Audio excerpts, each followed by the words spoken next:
ഇപ്പൊ college life ആണെങ്കിൽ ഇപ്പോ നമ്മൾ ഒരിക്കലും മെഡിക്കൽ സ്കീമിക്ക് ഒരു കോളേജ് ലൈഫ് എക്സ്പെക്ട് ചെയ്തിട്ട് വരരുത് ആക്ച്വലി. ഇപ്പൊ ലാംഗ്വേജ് ആയിക്കോട്ടെ, ഇപ്പൊ ഞാൻ കോയമ്പത്തൂർ പഠിച്ച കാരണം തമിഴാണ്. ഫസ്റ്റ് ഒന്നും എനിക്ക് ഒരു തേങ്ങ അറിയുന്നില്ല. പിന്നെ ഈ ഒരു ഓപ്പർച്യൂണിറ്റി ലിയാജ് കെയറിന് ഞാൻ താങ്ക്സ് പറയുന്നു. Thank you. എൻ്റെ പേര് ഷെറിൻ ഹമീദ്. എൻ്റെ വീട് കൂറ്റനാടാണ്. ഞാൻ Coimbatore PSG medical institute of സയൻസിൽ പഠിക്കുകയാണ്. ഞാൻ അവിടെ 3rd ഇയർ സ്റ്റുഡൻ്റ് ആണ്. ഞാൻ റേഡിയോഗ്രാഫി ആൻഡ് ഇമേജിംഗ് ടെക്നോളജിയാണ് പഠിക്കുന്നത്. അപ്പോൾ ഞാൻ ഫസ്റ്റ് 12th കഴിഞ്ഞതിന് ശേഷം ഒരു വർഷം ഞാൻ റിപ്പീറ്റിന് പോയി. നീറ്റ് റിപ്പീറ്റ് ആയിരുന്നു, പക്ഷെ അൺഫോർച്ചുനേറ്റ്ലി എനിക്ക് കിട്ടിയില്ല. സോ എൻ്റെ ഒരു സെക്കൻഡ് ഓപ്ഷൻ ആയിരുന്നു ഈ അലൈഡ് ഹെൽത്ത് സയൻസ്. അപ്പോൾ ഞാൻ ഓൾറെഡി കോഴ്സൊക്കെ സെറ്റ് ചെയ്ത് വെച്ചിട്ടുണ്ടായിരുന്നു. എനിക്ക് പൊതുവെ ബ്ലഡൊക്കെ ഒന്ന് പേരുള്ള കൂട്ടത്തിലായ കാരണം ഞാൻ ഈ റേഡിയോളജി സെലക്ട് ചെയ്ത് വെച്ചിട്ടുണ്ടായിരുന്നു.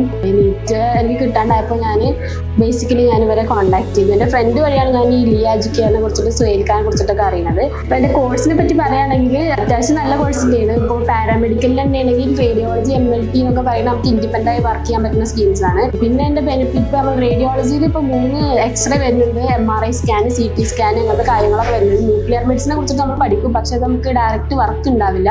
നമുക്കൊരു പോസ്റ്റിംഗ് പോലെ മാത്രം നമ്മൾ ജസ്റ്റ് അതിൻ്റെ ബേസിക്സ് മാത്രമേ പഠിക്കുള്ളൂ. ഇപ്പോൾ MRI സ്കാനൊക്കെ നമ്മൾ 3rd ഇയറിലൊക്കെ ഡീറ്റെയിൽ ആയിട്ട് പഠിക്കും. നമ്മൾ ഇന്റേൺഷിപ്പ് കഴിഞ്ഞ് വരുമ്പോൾ നമുക്ക് ഈ CT സ്കാൻ ആയിക്കോട്ടെ, എക്സ്റേ ആയിക്കോട്ടെ, MRI സ്കാൻ ആയിക്കോട്ടെ, 3 നമ്മൾ പെർഫെക്റ്റ് ആയിട്ട് വരുള്ളൂ. പിന്നെ നൈറ്റ് ഡ്യൂട്ടീസ് കാര്യങ്ങളൊക്കെ ഞങ്ങൾ കോളേജിൽ തന്നെ പ്രൊവൈഡ് ചെയ്തത്. ഇപ്പോൾ കോളേജ് ലൈഫ് ആണെങ്കിൽ ഇപ്പോൾ നമ്മൾ ഒരിക്കലും മെഡിക്കൽ സ്കീമിക്ക് ഒരു കോളേജ് ലൈഫ് എക്സ്പെക്ട് ചെയ്തിട്ട് വരരുത് ആക്ച്വലി. ഇത് ഫുൾ ഞങ്ങൾക്ക് ഫസ്റ്റ് ഫ്രം ഡേ 1 ഞങ്ങൾക്ക് ഹോസ്പിറ്റലിൽ തന്നെയായിരുന്നു ഡ്യൂട്ടി. ഫുള്ള് നൈറ്റ് ഡ്യൂട്ടി കാര്യങ്ങളൊക്കെ ഉണ്ടായിരുന്നു. അപ്പോൾ നമ്മൾ ഫസ്റ്റ് ഇയർ മുതൽ തന്നെ അവർ ട്രെയിൻ ചെയ്യിപ്പിക്കുകയാണ്. അവർ ട്രെയിനിങ് എന്നാണ് പറയുന്നത്. നമുക്ക് ഒരിക്കലും കോളേജ് ലൈഫ് ക്ലാസ് അങ്ങനത്തെ സംഭവങ്ങളില്ല, ട്രെയിനിങ് ആണ് അവിടെ മൊത്തം. നമ്മളവിടെ വർക്കേഴ്സിന്റെ പോലെ തന്നെയാണ് നമ്മളവിടെ നിൽക്കുന്നത്. ആക്ച്വലി അവരെ പോലെ തന്നെയാണ് നമ്മൾ ട്രീറ്റ് ചെയ്യുന്നത്. നമുക്ക് ജസ്റ്റ് സാലറി തരുന്നില്ല എന്നുള്ളൂ, ബാക്കി എല്ലാ കാര്യങ്ങളും ഉണ്ടാവും. ഇപ്പോൾ ലാംഗ്വേജ് ആയിക്കോട്ടെ, ഇപ്പോൾ ഞാൻ കോയമ്പത്തൂർ പഠിച്ച കാരണം തമിഴാണ്. ഫസ്റ്റ് ഒന്നും എനിക്ക് ഒരു തേങ്ങ അറിയില്ല. പിന്നെ നമ്മൾ പേഷ്യൻസിനോട് കൂടുതലായിട്ട് ഇൻട്രാക്ട് ചെയ്യുമ്പോൾ അത് അവരെ കംഫർട്ട് ലാംഗ്വേജ് ആയ കാരണം നമുക്കത് യൂസ്ഡ് ആവും. പിന്നെ അവിടുത്തെ വർക്കിംഗ് അറ്റ്മോസ്ഫിയറും അത്യാവശ്യം നല്ല അറ്റ്മോസ്ഫിയർ തന്നെയാണ്. PSG അതിനൊക്കെ നല്ല ഫെസിലിറ്റീസ് പ്രൊവൈഡ് ചെയ്യുന്നുണ്ട്. അപ്പോൾ നൈറ്റ് ഡ്യൂട്ടിയിലാണെങ്കിൽ നമുക്കൊരു അത്യാവശ്യം നല്ല കംഫർട്ടബിൾ ആയിട്ട് നമുക്ക് വർക്ക് ചെയ്യാൻ പറ്റും. നൈറ്റ് ഡ്യൂട്ടി 7 to 7 ആണ് വരുന്നത്. അത് നമുക്ക് 2nd ഇയർ മുതലാണ് അവിടെ സ്റ്റാർട്ട് ചെയ്യുന്നത് ആക്ച്വലി.